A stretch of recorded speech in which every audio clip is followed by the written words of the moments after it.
Hi, my name is Madill. I'm here with what I call my weekly happiness strategy video where I read aloud my weekly featured article. This week's article is called Why It's Okay to Surrender and Stop Trying So Hard. How do you define surrender? Do you view surrendering as an act of defeat or an act of strength? Many of us are programmed to think that the harder we try in life, the greater our results will be. But what is the cost of this full throttle approach to life? At the end of our journey, will we be grateful for having lived a fast-paced life? Or will we long to have more space and time to linger in the in-between moments? I sense that the moments we'll cling to and want more of are the delicious moments that were disguised as ordinary and repetitive. We'll remember the feeling we had in moments where we weren't trying or wishing we were somewhere else. We just were. It's our act of surrender that allows us to drink in the experience of being alive. It's the not rushing, pushing, and trying overly hard to live that makes a life worth living. Here are a few practices that help me remember why it's more than okay to surrender and stop trying so hard. If they resonate, see how they fit for you. Number 1, go at your own pace. Let the Joneses be the Joneses. Live life by your design and aim to align with your unique pace.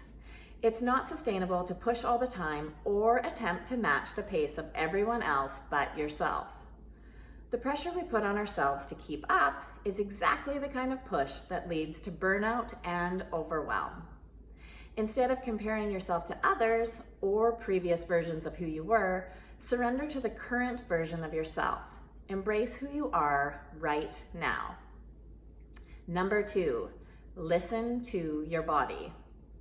Exhaustion and burnout are real. We aren't robots, we are human beings. I live in a body, and so do you. It's important that we nurture and take care of our bodies. Thankfully, we are equipped with physical senses and emotions. Our bodies will give us cues when we are tired, hungry, thirsty, happy, sad, overwhelmed, etc. We have to actually tune in, listen, and take action though. It doesn't work in our favor when we ignore our cues and instead keep pushing or numbing out. It's okay to surrender and give our bodies what is truly needed. Often, this looks like rest and nurturing. We also have our own circadian rhythm to account for. According to the National Sleep Foundation, your circadian rhythm is basically a 24-hour internal clock that is running in the background of your brain and cycles between sleepiness and alertness at regular intervals. It's also known as your sleep-wake cycle. We are living in environments where we are perpetually plugged in to our devices. Many of us trade sleep for sensory overload. Then we drag ourselves through the day feeling depleted, emotional, and confused as to why we have to try so hard to get through the most basic things. As shared by the National Sleep Foundation, the more you pay attention to your body and notice feelings of alertness and drowsiness, and the more you spend developing good sleep hygiene habits, the better your slumber will be and the better you'll feel. It's more than okay to unplug and surrender to solid, regular slumber. Number 3, be open to play. Are you having fun yet? If not, find your best way to slow down and make room for more play. A playful attitude is something we can bring with us everywhere we go. It's okay to lighten up and approach our days with lightheartedness and a willingness to have fun. It's fun to have fun. See how it feels to let go of the idea you should approach your day with great effort and force. Instead, surrender to the notion that life doesn't have to feel hard. It can feel softer when we are open to play. I'm using micro steps to make more room for play in my daily life. For the last few years, I've enjoyed creating a weekly intention. I set my intention as a word or phrase that I feel emotionally attached to. My weekly intention serves as a quick reminder and reset. I bring it to mind throughout the entire week as a way to stay aligned with how I want to feel.